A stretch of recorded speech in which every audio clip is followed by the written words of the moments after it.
Un día, entré al cuarto de mi yerno buscando un simple cargador de celular.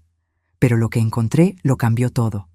Vi en un cajón entreabierto un sobre con el nombre de mi nieta escrito a mano, y dentro de él algo que me hizo sentarme en el suelo ahí mismo, con las piernas temblando y el corazón en la garganta. No sabía aún que aquel descubrimiento sería el comienzo de todo. Pero antes de continuar, si aún no te has suscrito al canal, hazlo ahora. Y cuéntame en los comentarios desde qué país nos estás viendo. Esta historia te va a atrapar hasta el final. Tengo 71 años y perdí a mi marido muy joven. Crié a mi hija sola.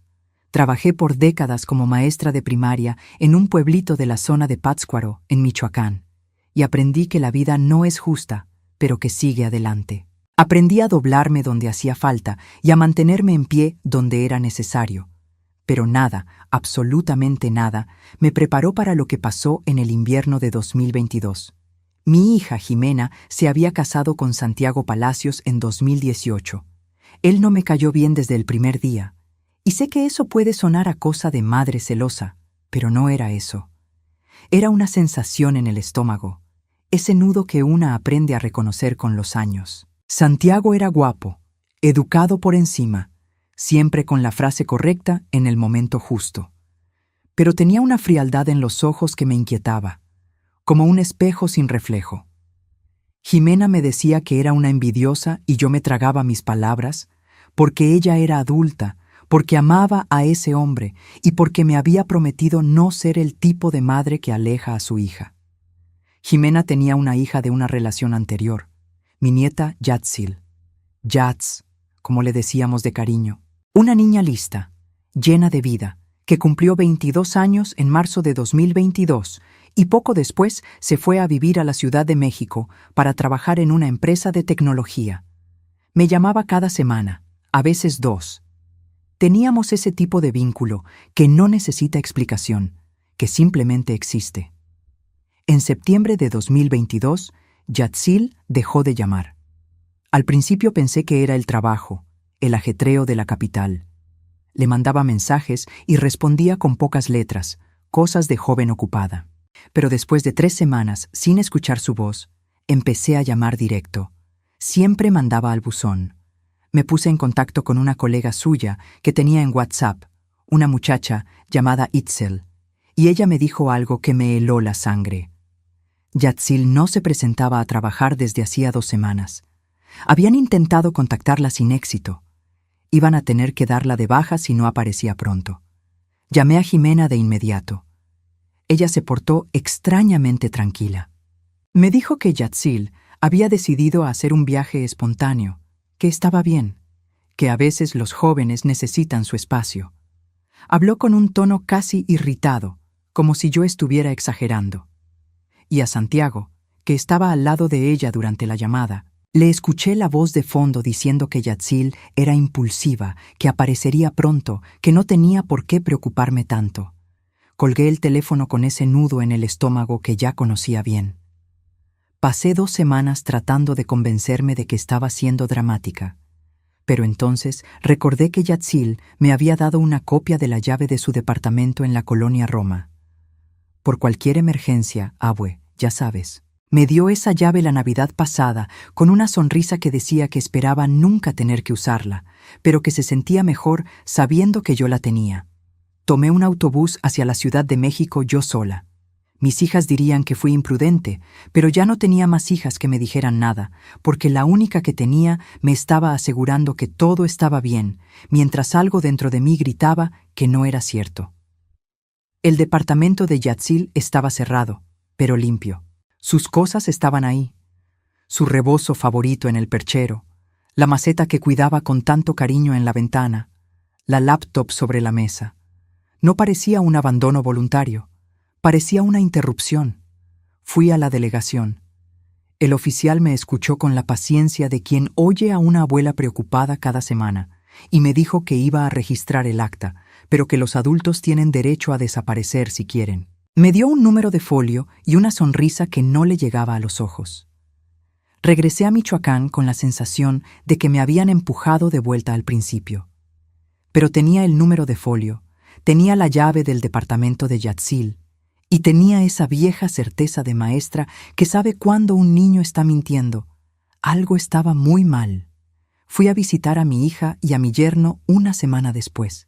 Al llegar a su casa, Jimena había ido al mercado, pero Santiago estaba allí y me recibió con esa cordialidad fría que siempre identifiqué como una fachada.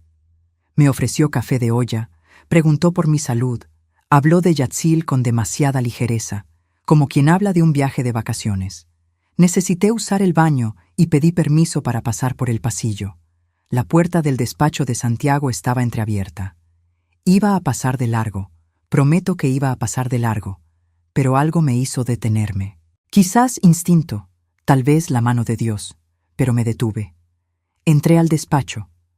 No estaba buscando nada, pero allí estaba, sobre la mesa, parcialmente cubierto por un papel, un sobre de color paja de tamaño carta con la caligrafía inconfundible de Yatzil.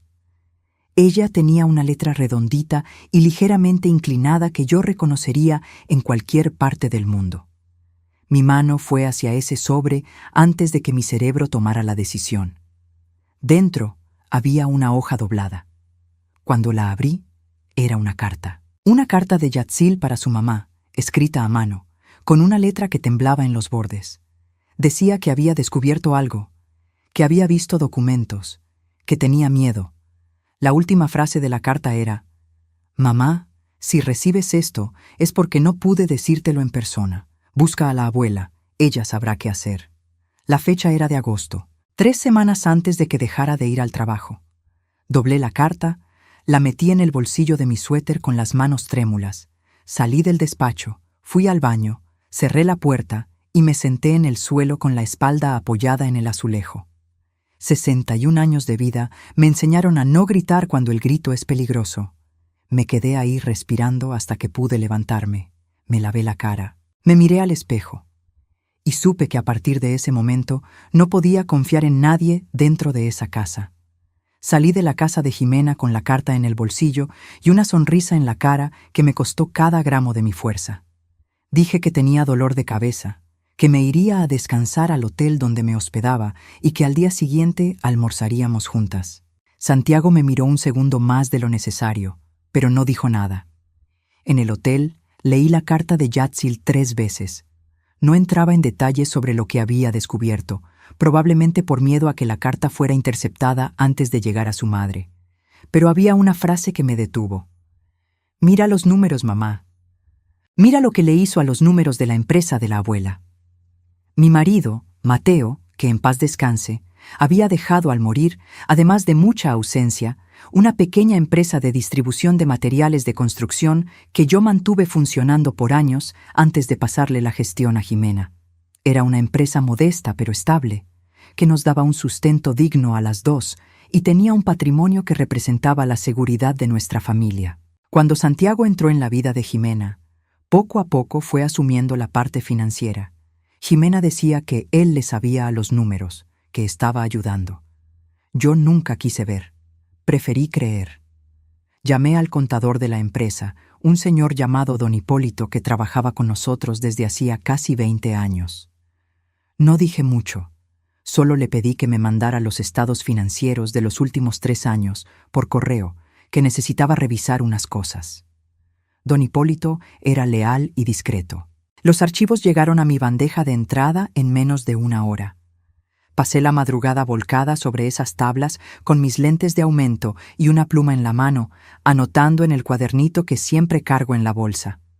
Nunca fui experta en contabilidad, pero fui maestra el tiempo suficiente para saber cuándo los números no cuadran.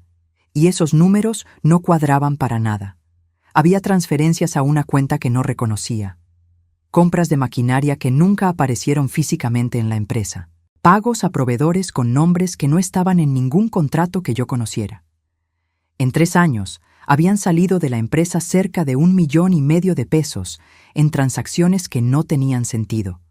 Apenas había dormido cuando salió el sol. Recordé a una mujer que una amiga mía había mencionado meses atrás, en una plática informal sobre un problema de herencia. Una investigadora privada que trabajaba en Morelia, exinvestigadora de la Fiscalía, llamada Doña Rosario de los Santos. Mi amiga hablaba de ella como alguien muy capaz y discreta. Anoté el nombre en su momento sin saber por qué. Lo encontré al fondo de mi cartera, escrito al reverso de una tarjeta de una farmacia. Llamé a las 8 de la mañana. Ella contestó al segundo tono con una voz calmada que transmitía autoridad sin ser prepotente. Le expliqué a grandes rasgos lo que tenía. Ella me citó para vernos ese mismo día por la tarde, en un café en el centro de Morelia. Doña Rosario tenía sus 60 años bien vividos, el cabello cano recogido en un chongo bajo y unos ojos que parecían estar siempre evaluando una escena del crimen, incluso en una tarde común de miércoles en un café con olor a pan dulce. Me escuchó sin interrumpir. Cuando terminé, se quedó en silencio por unos segundos. Entonces me preguntó, ¿mi yerno tenía acceso a la documentación personal de Yatzil? La pregunta me tomó por sorpresa. Respondí que sí, que él y Jimena eran cercanos a Yatzil, que ella pasaba fines de semana en su casa a veces. Doña Rosario anotó algo en su cuaderno y dijo algo que se quedó resonando en mi cabeza durante días. Las personas que desaparecen no se esfuman de la nada. Alguien las esconde porque tiene algo que perder con su presencia. Me pidió 3 cosas: las tablas que don Hipólito me había mandado, la carta de Yatzil y que yo regresara a casa y actuara con absoluta normalidad, sin confrontar a Santiago, sin dar señales de que sabía algo. Y que no le comentara nada a Jimena. Todavía no, porque hasta no entender qué estaba pasando, no sabíamos de qué lado estaba mi hija, consciente o inconscientemente. Esa última parte me dolió como una puñalada. Regresé a mi pueblo con el corazón pesado y la cabeza llena de dudas. Pasé los días siguientes haciendo lo que la vida exigía, regando mis geranios, yendo a misa, tomando un atole con la vecina en el portal. Por fuera, era la misma viuda jubilada de siempre. Por dentro, era una madre y abuela con un secreto que quemaba como brasa. Doña Rosario llamó 10 días después. Había encontrado movimientos bancarios que vinculaban el nombre de Santiago con una cuenta a nombre de una empresa fantasma. La misma empresa que aparecía en los estados de la distribuidora. Y había más. Había localizado el rastreo del celular de Yatzil, que estuvo activo por unas horas después del día en que dejó de ir al trabajo, y la última señal se dio en un fraccionamiento cerrado en la zona de Cuitzeo, una propiedad registrada a nombre de una empresa cuyo socio oculto, tras mucha investigación, era el mismísimo Santiago Palacios. Mi nieta no se había ido. La tenían retenida en algún lugar. Y ese lugar era de Santiago. Existe un tipo de rabia que no grita, que no rompe cosas, que se instala calladita en el pecho y va ocupando el lugar del miedo, despacio, como el agua que inunda una habitación. Eso fue lo que sentí cuando doña Rosario me contó lo del fraccionamiento. No entré en pánico. Sentí esa rabia fría y limpia de quien finalmente entiende a qué se está enfrentando. Doña Rosario tenía fotos del lugar, tomadas de lejos por un colaborador suyo. Era un espacio aislado, con muros altos y cámaras en la entrada. Había una pequeña cabaña al fondo del terreno, separada de la casa principal, con ventanas chicas y protecciones. Ella no podía entrar sin una orden judicial, pero tenía lo suficiente para dar aviso a la policía, si nos movíamos con cuidado. El problema era Jimena. Necesitaba entender qué sabía mi hija. La idea de que pudiera estar involucrada me enfermaba, pero tenía que encarar esa posibilidad como una mujer adulta. Doña Rosario me aconsejó que viera a mi hija a solas, sin Santiago, y observara. No preguntar directamente, solo observar. Invité a Jimena a comer a casa de mi hermana, con el pretexto de un cumpleaños. Santiago no fue. Durante la comida, observé a mi hija con los ojos de quien pasó décadas leyendo a niños que tenían miedo pero no podían decirlo. Jimena estaba ansiosa, comió poco, miraba su teléfono a cada rato. Cuando alguien mencionó a Yatzil en la plática, ella cambió el tema demasiado rápido. Después de la comida, cuando nos quedamos solas lavando los trastes, le pregunté con cuidado si estaba bien. Dijo que sí. Le pregunté si extrañaba a Yatz. Dio una respuesta demasiado corta. Entonces la miré, a mi hija de 47 años con unas ojeras que no había notado antes, y le pregunté bajito, ¿le tienes miedo? Casi se le cae el vaso de la mano. No me respondió con palabras. Me respondió con un silencio que duró lo suficiente para decírmelo todo. Y entonces Jimena empezó a llorar, de ese modo callado y controlado de quien aprendió a no hacer ruido.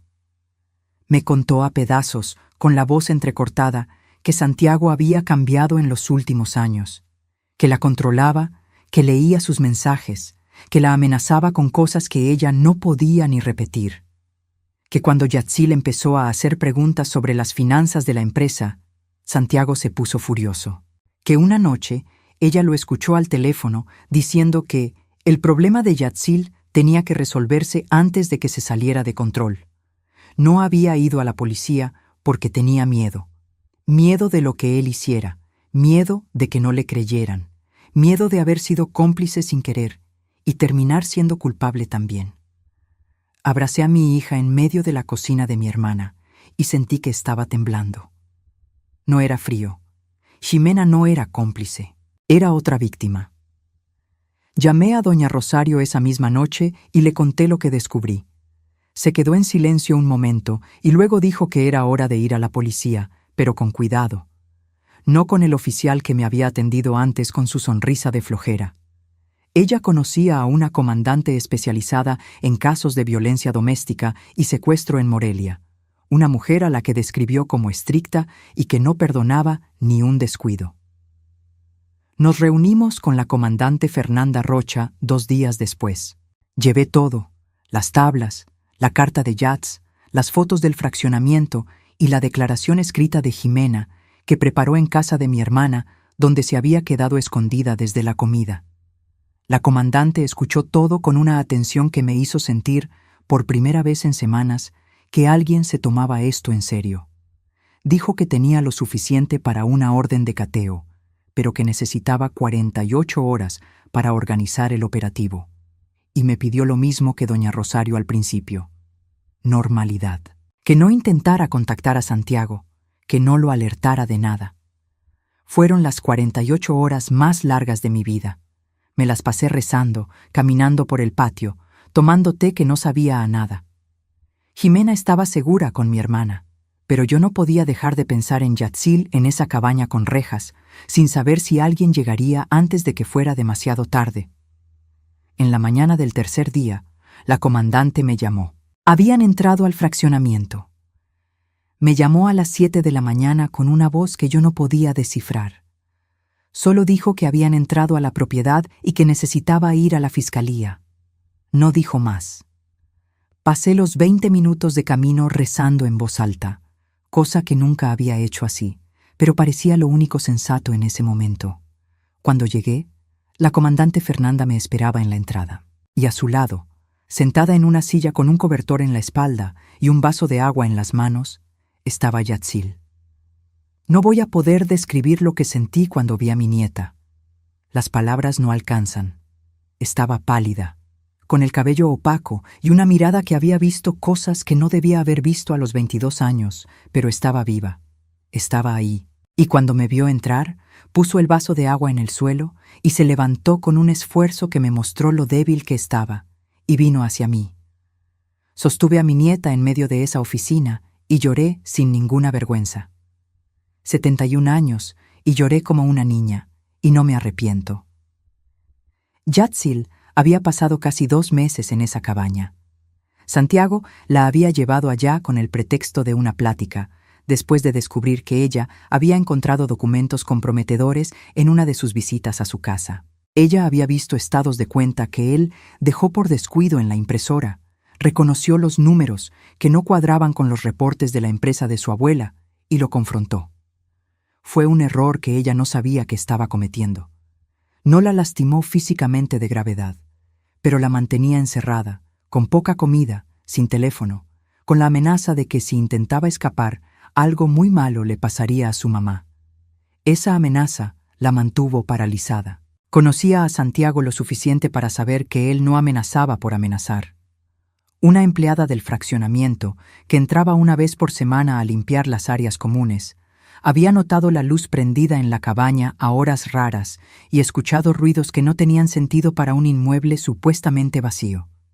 Lo había anotado en un cuadernito sin decirle a nadie hasta que llegó el operativo policial y entregó el cuaderno voluntariamente. A veces las personas más silenciosas son las que guardan las pruebas más importantes. Santiago fue detenido esa mañana, en su casa, mientras desayunaba. Jimena no estaba allí, gracias a Dios. Los policías encontraron en su despacho una caja fuerte con documentos falsificados de transferencia de acciones de la empresa, un poder con la firma de Jimena que ella jamás había firmado, y un plan detallado para disolver la empresa y transferir los activos a una cuenta en el extranjero. Planeaba vaciarlo todo y desaparecer. Probablemente con Jimena fuera del camino de alguna forma que prefiero ni imaginar. Cuando la comandante me mostró los documentos, incluyendo el poder falso, sentí esa rabia fría otra vez. No por mí, por Jimena, que había amado a ese hombre y construido una vida con él, y que era desechable en sus planes como un mueble viejo. Pasé el resto del día en la fiscalía rindiendo declaración, con doña Rosario a mi lado, tomando notas para el proceso civil que vendría después. A Yatzil la llevaron a un hospital para una revisión médica. Estaba desnutrida, pero estable. Los médicos dijeron que unas semanas más en esas condiciones habrían complicado mucho las cosas. Unas semanas más. Pensé en eso mientras esperaba en el pasillo del hospital. Si yo hubiera esperado más, si me hubiera convencido de que era drama de abuela preocupada, si no hubiera entrado a ese despacho y tomado ese sobre, mi nieta podría no estar mirándome ahora con esos ojos que estaban cansados pero vivos. A veces, lo correcto es lo que parece impulsivo. Jimena llegó al hospital cuando Yatzil ya estaba en un cuarto descansando. Madre e hija se quedaron solas por un tiempo que no intenté interrumpir. Me quedé fuera de la puerta y escuché llanto de ambos lados, y luego silencio. Y luego voces bajas que no distinguía, pero que sonaban a dos personas reconociéndose tras mucho tiempo perdidas. Cuando Jimena salió a buscarme, parecía 10 años más joven, o tal vez solo parecía ella misma de nuevo. Esa noche, las tres dormimos en el mismo cuarto del hospital. Yo en el sillón de visitas con una manta delgada, Jimena en un reposet que la enfermera trajo con mucha amabilidad, y Yatzil en la cama, finalmente durmiendo de verdad, con la respiración tranquila de quien se siente a salvo. Yo no pude dormir bien. Me quedé mirando el techo y pensando en Mateo, en lo furioso que se habría puesto con toda esta historia, y en lo orgulloso que estaría de Yatz por intentar proteger a la familia aún con miedo. Pensé también en lo que decía su carta al final: busca a la abuela, ella sabrá qué hacer. No sé si supe qué hacer. Fui en la dirección que me pareció correcta, paso a paso, con miedo en cada uno, pero fui. A veces es todo lo que la vida pide. El juicio de Santiago Palacios fue 8 meses después. Yo estaba sentada en la primera fila del tribunal con Jimena de un lado y Yatzil del otro, las tres de la mano como si fuéramos una sola persona, que en cierta forma lo éramos. Santiago había contratado a un abogado caro y trató de armar una defensa basada en que Yatzil se había quedado en la propiedad por voluntad propia, que todo era un malentendido, que los problemas financieros de la empresa eran resultado de una crisis del sector. Era una defensa buena en el papel. El problema es que las pruebas eran mejores. El cuadernito de la empleada del fraccionamiento fue una de las evidencias más impactantes. Ella fue al tribunal como testigo y respondió las preguntas con la misma sencillez de quien simplemente anotó lo que vio. No hubo drama. Fue la verdad pura, y la verdad pura suele ser más devastadora que cualquier discurso. Los estados de cuenta, los documentos falsificados, el poder con la firma falsa de Jimena, el plan de fuga al extranjero. La fiscal armó el caso con una precisión que me recordó a las mejores clases que di en mi vida. Estructura, claridad y ni una palabra más de la necesaria. Yatzil también declaró. La vi entrar a ese tribunal con la espalda erguida y la voz firme, y tuve que aguantarme el llanto con todas mis fuerzas. Contó sobre la tarde en que fue abordada, sobre las semanas en la cabaña, sobre el miedo constante y la amenaza contra su madre, que la mantuvo callada tanto tiempo.